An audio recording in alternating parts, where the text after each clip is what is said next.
Okay, we'll go ahead and keep our media availabilities going. We're joined by Denny Hamlin.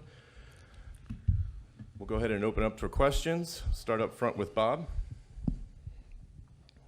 Bob Hawkers, Fox Sports. What did you think of NASCAR's decision to rescind Blaney's disqualification, and how does that change any part of your outlook as far as how you race and who you're battling?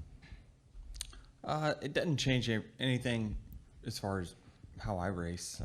I think that's just a different sidebar, but it was the right call. Even my crew chief mentioned that he didn't think it was the right call at the time.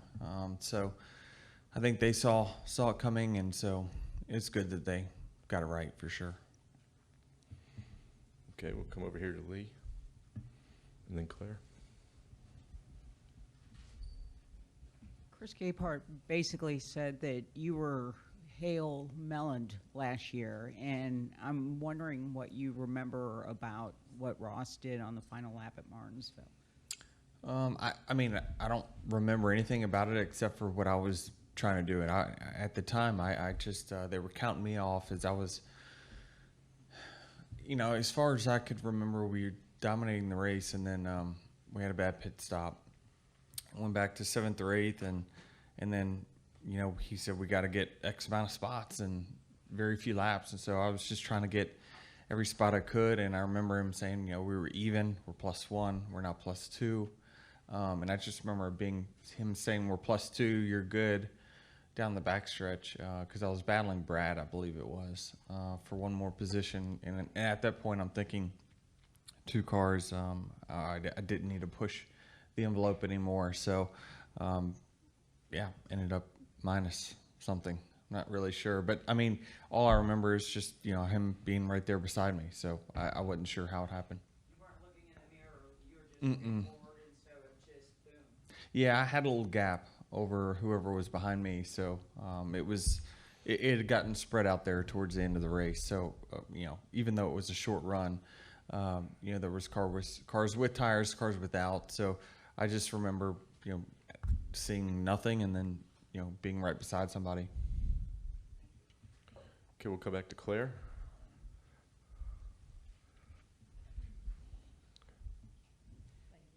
Claire Beelang, SiriusXM NASCAR Radio.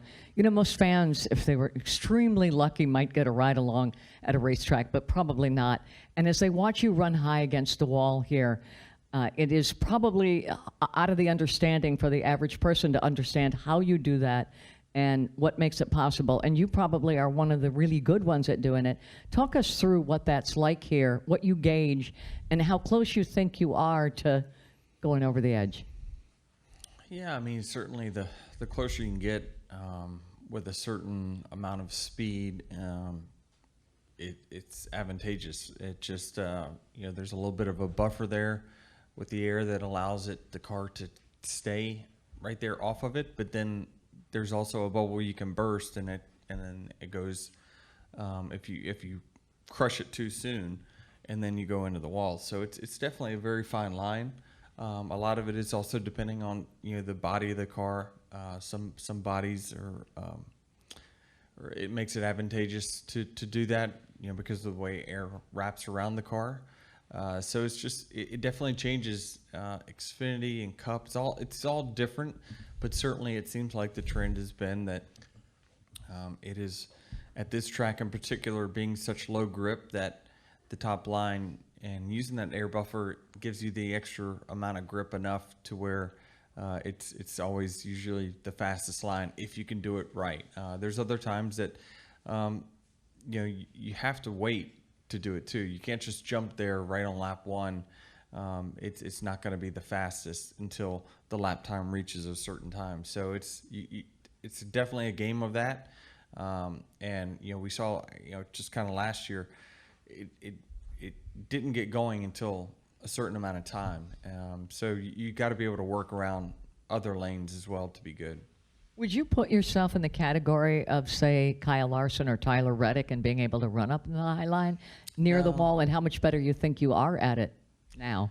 I mean, you know, I've had some wins here, Darlington, all tracks where you run on the wall. I think I'm better than average, but certainly not, not at the level that I feel like those two guys are in particular. They're willing to take a little bit more risk than I am. It just kind of depends on the scenario as well. Certainly, when you're going down to the end of the race and you need some spots here and there, you're willing to push it a little bit more. I just manage risk a little bit differently, and so I'm not willing to fight for that little extra inch there to try to gain, a really small amount of lap time. If I can make that lap time somewhere else, I'll do that. So, there's certain guys that are just a little better. Go ahead. Jared Haas with FrontStretch.com. There was a racers forum this past weekend with Jeff Gordon, Brad Keselowski, and Jeff Gordon said that teams need to be more invested with themselves. With you being an owner and a driver, do you think the return on investment is more with the team, focusing on the team, or the driver itself? Yeah, I mean, I'm not really sure the context, the whole context of it, but it sounds like he wants the teams to resonate with the fans. Yeah, he wants fans to resonate with the teams more than with a driver. Yeah. Good luck. I don't think that's going to happen.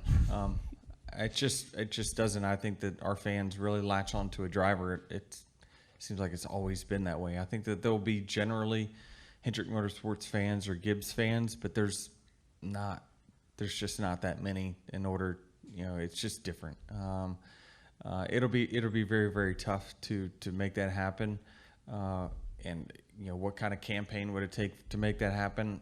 I'm not sure, but the drivers are the stars, and that's where our fans are going to resonate too. Thank you. Go up here to Jordan. Jordan Bianchi, The Athletic. Do you have a favorite on-track Kevin Harvick story? I mean, every time I try to think of one, it was definitely not in my favor. That's for sure.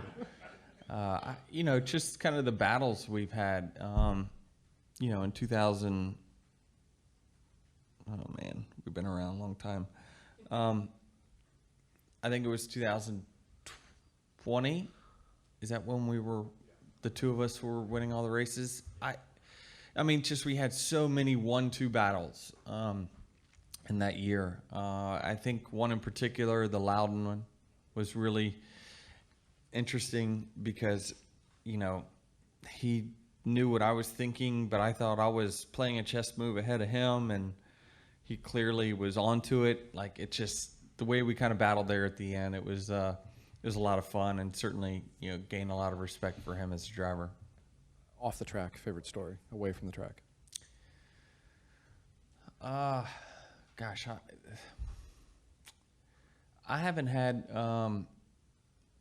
a lot of interactions with Kevin off the track, but one would be kind of when I was vetting Kurt with some of his previous teammates. I went to lunch with Kevin and just talked with him a little bit about, and this was we were only 1 year into our team, or getting close to 1 year into our team, and just talking business and stuff with him, and kind of stuff that he'd learned with KHI when he had it. That was really good conversations that I had with someone, and that might have been the first time it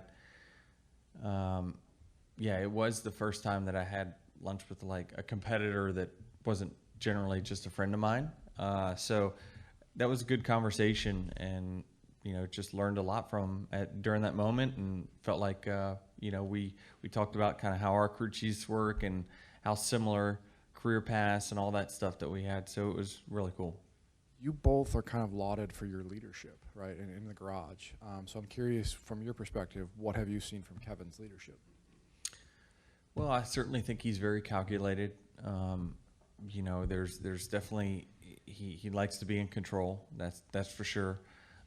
I think that I really like his style, and in the sense of how he leads, and I believe that he's a very important person in the sport. I mean, in my opinion, he's a Jeff Gordon or Tony Stewart. When he leaves, you're going to notice that he's not there anymore. So I think that he's certainly been a leader in the sport, and he's kind of the last real legacy guy that we've got in our sport that used to know how it used to be, like, really and truly. So he's an important figure for sure. He's an important leader. He's an important voice for the drivers, and certainly we'll miss him on this side.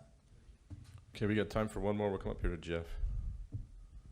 You've obviously gotten to see Larson up close over the years. Do you have any theories on what makes him so good? Why is he able to do the things that he does? Other than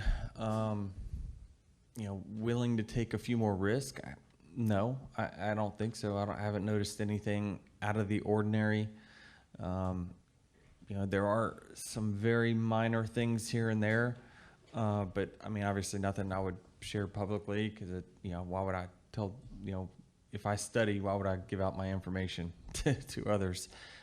So there's nothing that jumps off the page. No, there's nothing obvious that's a lot different. There's just a couple real small things that are. Okay. Denny, thanks for All coming right, in. thank you. Good luck this weekend. We'll go ahead and open up our media bullpen now. We'll several drivers from the top.